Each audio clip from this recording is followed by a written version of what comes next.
Para finalizar a aula de hoje, nós vamos conversar agora sobre agravo interno e embargos de divergência, certo? E vamos começar a falar sobre o agravo interno.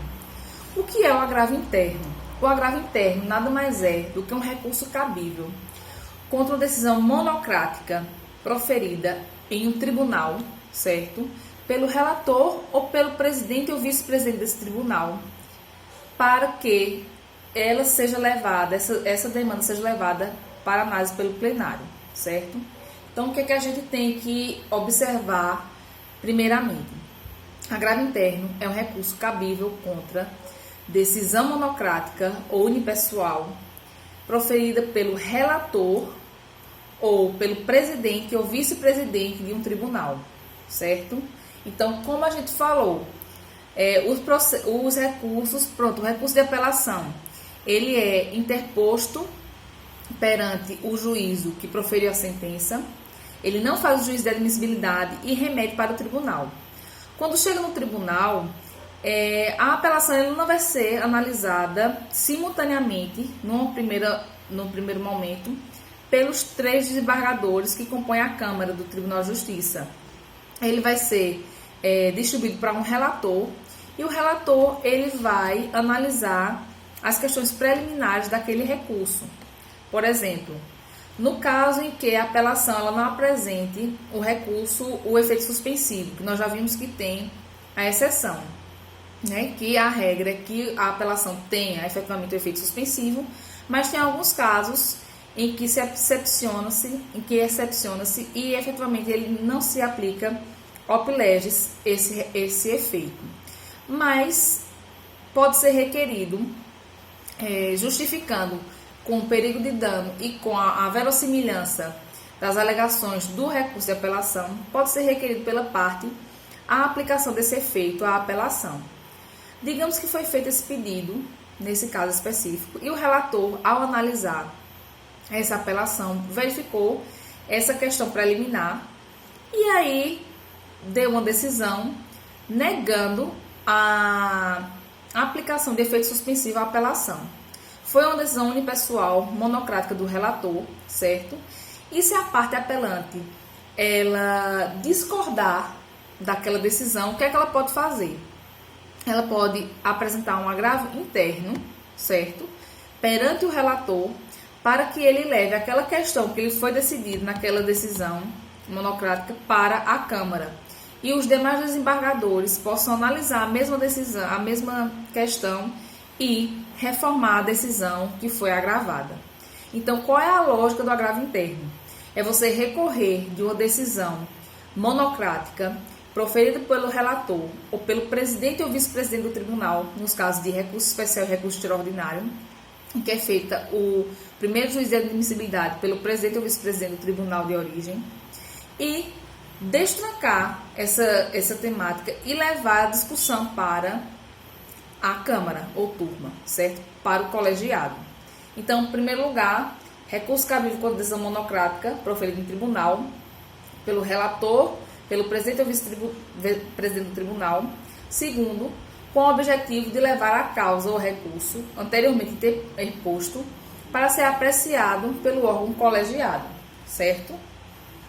E aí, a gente vê que trata sobre isso o enunciado 464 do Fórum Permanente de Processualistas Civis, que fala que a decisão unipessoal monocrática do relator em turma recursal é impugnável por agravo de instrumento. Então, não obstante o Código do Processo Civil, quando trata do agravo de instrumento, falar em decisão monocrática proferida em tribunal, nós verificamos que esse entendimento, o cabimento desse recurso, ele também é possível ser interposto nas turmas recursais, ou seja, quando o relator da turma recursal dá uma decisão monocrática, eu posso entrar com agravo interno para que aquele recurso, aquela discussão seja levada para o órgão colegiado, certo? O prazo para a interposição de agravo interno também é um prazo de 15 dias, aplica-se esse prazo geral de 15 dias, e ele tem uma exigência bem específica. Primeiro, dispensa de preparo, você não precisa pagar nenhum custo para ele ser analisado, e ele tem uma questão bem específica, uma exigência bem específica.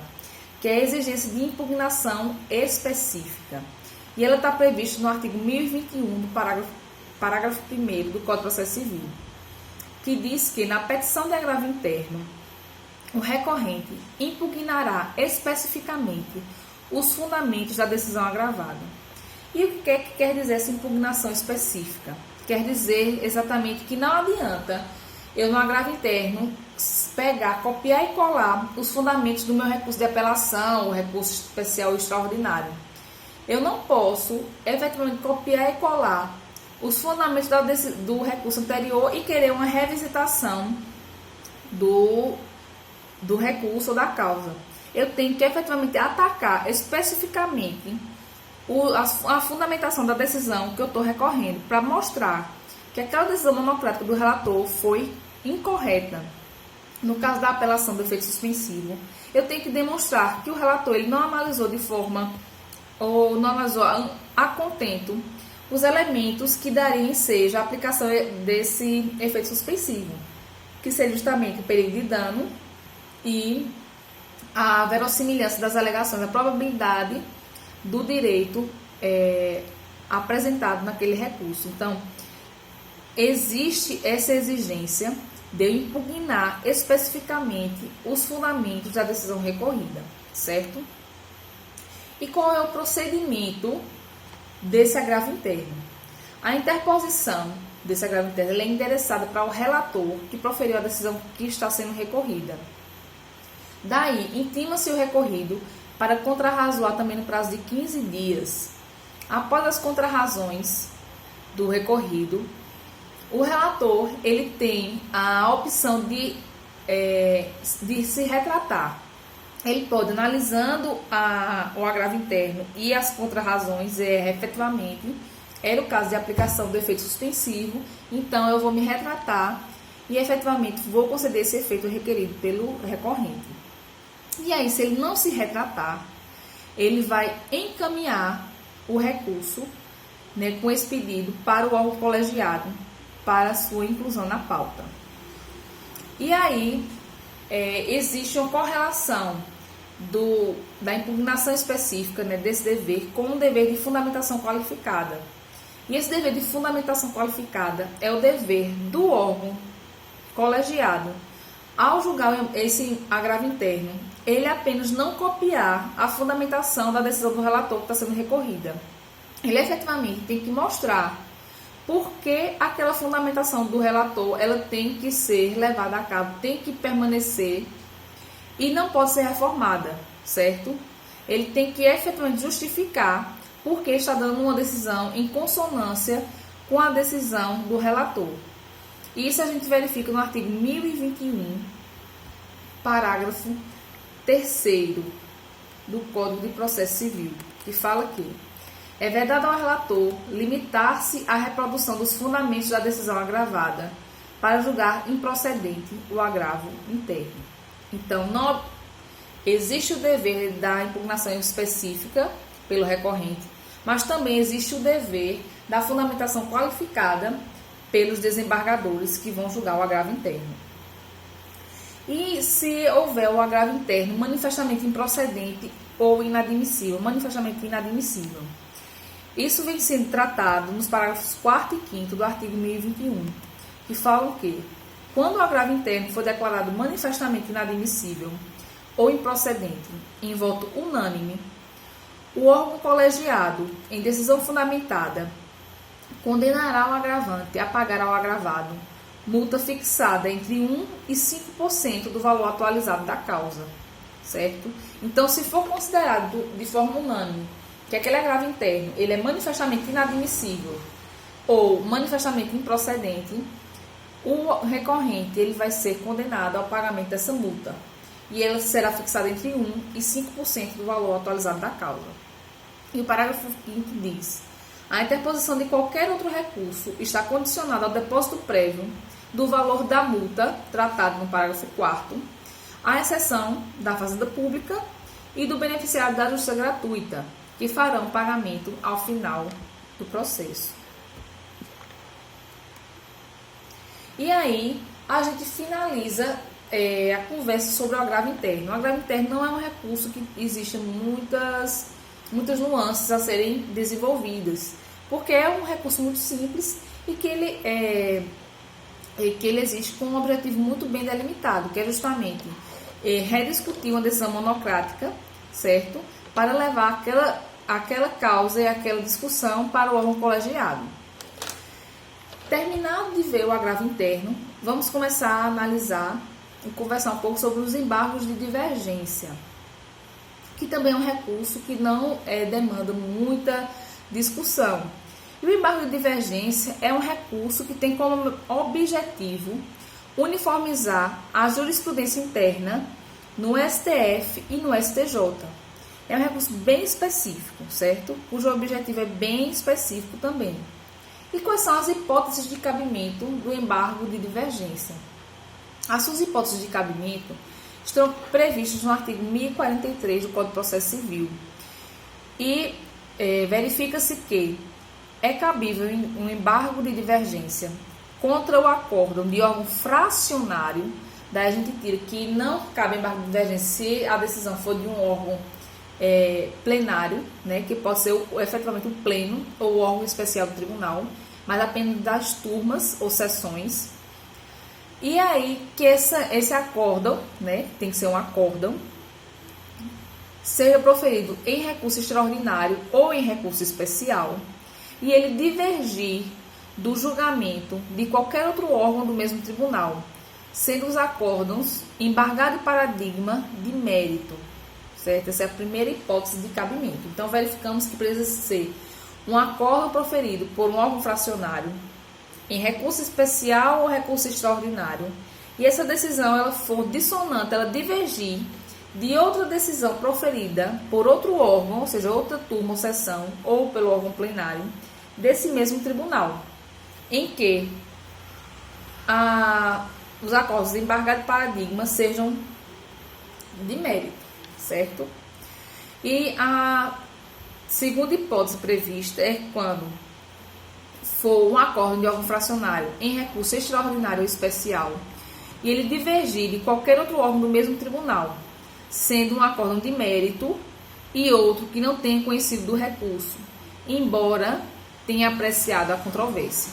Ou seja, quando mesmo não tenha sido conhecido o recurso, tenha analisado na fundamentação da decisão a controvérsia de mérito, certo? Então, quais são os pressupostos para eu interpor o embargo de divergência? O primeiro pressuposto é que seja um acórdão e seja proferido por um órgão fracionário do STF ou do STJ, porque aqui o objetivo é uniformizar a jurisprudência destes tribunais superiores. E o segundo pressuposto é que seja uma decisão, um acordo proferido em recurso especial ou em recurso extraordinário, certo? E aí a gente verifica que deve haver a distinção, né, do acórdão recorrido com o acórdão paradigma, mas tem que ter uma similitude fática. E o que é essa similitude fática? É justamente eu comprovar no embargo de divergência que o mesmo fundamento fático do caso concreto que eu estou levando ao Poder Judiciário, ela é semelhante ou idêntica à fundamentação fática do acórdão paradigma, que eu estou dizendo, a turma do STJ julgou meu recurso especial improcedente, mas ela não observou a decisão proferida pela outra turma ou seção do STJ, que é totalmente diferente, mas o caso fático é igual ao caso fático do meu caso concreto. Então, tem que comprovar que existe similitude fática entre ambos os casos. O caso que foi objeto do acordo recorrido e o caso que foi objeto do acordo paradigma. E aí, a semelhança daquela hipótese de cabimento do recurso especial com base em divergência jurisprudencial, que nós já vimos em aulas anteriores, existe a necessidade do confronto analítico, certo? Eu tenho que demonstrar esse confronto analítico, essa divergência de jurisprudência entre o acórdão que eu estou discutindo e aquele acórdão paradigma que eu quero que seja aplicado, no meu caso, que eu estou discutindo naquele embargo de divergência. Então, eu tenho que fazer essa distinção, esse confronto analítico entre um acórdão e o outro. E essa divergência tem que ser atual. Nós já falamos em aulas anteriores o que é essa divergência atual. É justamente eu comprovar que, pronto, a decisão paradigma que eu quero que seja aplicada ao meu caso, ela foi uma decisão que foi proferida há pouco tempo. Então, não houve tempo de ocorrer uma modificação nas questões econômicas, sociais, políticas, que ensejassem uma distinção ou uma divergência jurisprudencial, certo? O procedimento do embargo de divergência ele não é previsto pelo Código de Processo Civil. O Código de Processo Civil ele afirma, né, que o procedimento desse embargo de divergência ele vai ser previsto nos regimentos internos, tanto do STF quanto do STJ, certo? O prazo para sua interposição também é de 15 dias, juntamente com aquele prazo geral dos demais recursos. E aí, a gente tem um caso de interrupção do prazo para a interposição de recurso extraordinário. E essa interrupção de prazo está prevista no artigo 1044, parágrafo 1º, que diz o seguinte: a interposição de embargos de divergência no Superior Tribunal de Justiça interrompe o prazo para a interposição de recurso extraordinário por qualquer das partes. E quando é que isso acontece? Acontece na seguinte situação: eu tenho um acórdão que discute uma questão infraconstitucional que eu vou submeter ao STJ através de recurso especial. Então, eu recorro daquele acórdão para o STJ através de recurso especial. Quando chega no STJ, eu verifico que o STJ, uma turma do STJ ou uma sessão, ela julga em divergência a uma decisão já sedimentada e já existente em outra turma ou outra sessão, e que não foi favorável, e a decisão recorrida, o acórdão recorrido do STJ, ela é desfavorável.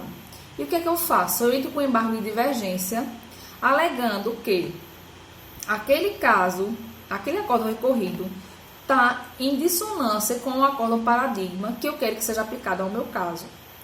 E aí, quando o STJ julga o embargo de divergência, certo? O que é que vai acontecer? Ele pode julgar o embargo de divergência utilizando um fundamento constitucional. E aí, quando ele julga utilizando esse fundamento constitucional para justificar que o acórdão recorrido ele tem que ser divergente do acórdão paradigma, para justificar a divergência, o STJ utiliza uma questão constitucional. Então, dá ensejo à parte interpor um recurso extraordinário. Nesses casos específicos, em que a decisão do STJ, que julga embargo de divergência, fundamente-se numa questão constitucional, que seja, portanto, o direito à parte entrar com recurso extraordinário, o embargo de divergência ele vai ter o efeito de interromper o prazo para esse recurso extraordinário, prazo este que só começará a contar após o julgamento do embargo de divergência. Tá certo? Então, a gente finaliza por hoje a aula sobre embargo de declaração, agravo interno e embargo de divergência. Espero que vocês tenham compreendido as hipóteses de cabimento, as características gerais, a finalidade de cada um desses recursos, né? E espero que tenha sido bem elucidativo para vocês. Qualquer dúvida, eu estou à disposição. Podem me mandar as dúvidas por e-mail, tá certo? Tudo de bom.